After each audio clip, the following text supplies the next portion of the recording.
কালী পুজোর টোটকা। মা কালীকে সন্তুষ্ট করার সহজ উপায়। অমাবস্যার গভীর রাতে যখন চারিদিক অন্ধকারে ঢেকে যায়, তখন মায়ের রূপ প্রকাশ পায়। ভয়ঙ্কর হলেও করুণাময়। শক্তির দেবী মা কালী। তিনি ভক্তের সকল ভয় দূর করে দেন, দুঃখ মোচন করেন আর জীবন ভরিয়ে দেন আশীর্বাদে। আজকের এই ভিডিওতে জানব কালী পুজোর 5টি প্রাচীন ও কার্যকরী টোটকা, যা করলে জীবনে আসবে ধন, শান্তি ও সাফল্য। তাহলে শুরু করা যাক মা কালীর কৃপা আহ্বান করে।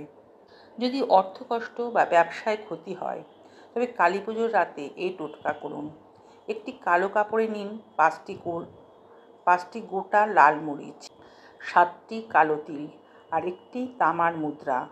এগুলো মায়ের চরণে রেখে বলুন, জয় মা কালী। মা, আমার জীবনে ধন সম্পদের দ্বার উন্মুক্ত করো। পরের দিন এগুলো দক্ষিণমুখী নদী বা প্রবাহিত জলে ফেলে দিন। বিশ্বাস করা হয় মা কালী নিজে অর্থের দ্বার খুলে দেন। নাম্বার 2, ভয় ও দুশ্চিন্তা দূর করার টোটকা। যদি ভয়, মানসিক চাপ বা নেতিবাচক ভাবনায় পীড়িত থাকেন, তবে মায়ের সামনে কালো তিলের প্রদীপ জ্বালিয়ে 11 বার উচ্চারণ করুন, ওম ক্রিং কালিকাই নমঃ, ওম ক্রিং কালিকাই নমঃ, ওম ক্রিং কালিকাই নমঃ। এই মন্ত্রের শক্তি সমস্ত ভয় দূর করে মনের শান্তি আনে।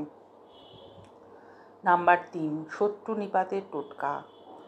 যারা অন্যায় করছে বা শত্রুর ভয়ে কষ্ট পাচ্ছেন, মধ্যরাত্রে 5টি লবঙ্গ লাল কাপড়ে মুড়ে মায়ের চরণে রাখুন আর বলুন, মা, অন্যায়কারী যেন নিজের কর্মফলে শিক্ষা পায়। তারপর লবঙ্গগুলো আগুনে দিন। এই টোটকা আত্মরক্ষার প্রতীক।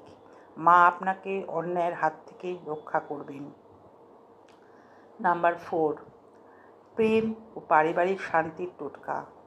কালী পুজোর সকালে লাল জবা ফুল, দুধ, চিনি ও চাল দিয়ে মায়ের পূজা করুন। প্রার্থনা করুন, মা, আমাদের ঘরে প্রেম ও শান্তি বজায় রাখো।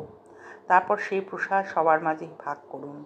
পরিবারে ঐক্য, ভালোবাসা ও সৌভাগ্য বৃদ্ধি পাবে। নাম্বার 5, নেগেটিভ শক্তি দূর করবার টোটকা। রাতের শেষ প্রহরে লাল চন্দন, কালো তিল ও হলুদ মিশিয়ে ঘরের 4 কোণে ছিটিয়ে দিন। বিশ্বাস করা হয় এতে অশুভ শক্তি, নজরদোষ ও দুঃস্বপ্ন দূর হয়। ঘরে আসে পজিটিভ এনার্জি ও মায়ের আশীর্বাদ। মা কালী শুধু শক্তির প্রতীক নন, তিনি মমতা ও রক্ষার দেবী। ভক্তি, শ্রদ্ধা আর নিষ্কলুষ হৃদয়ে তাকে ডাকলেই মা সাড়া দেন। এই কালী পুজোয় মায়ের আশীর্বাদে আপনার জীবন হোক আনন্দ, ধন ও শান্তিতে পরিপূর্ণ। জয় মা কালী।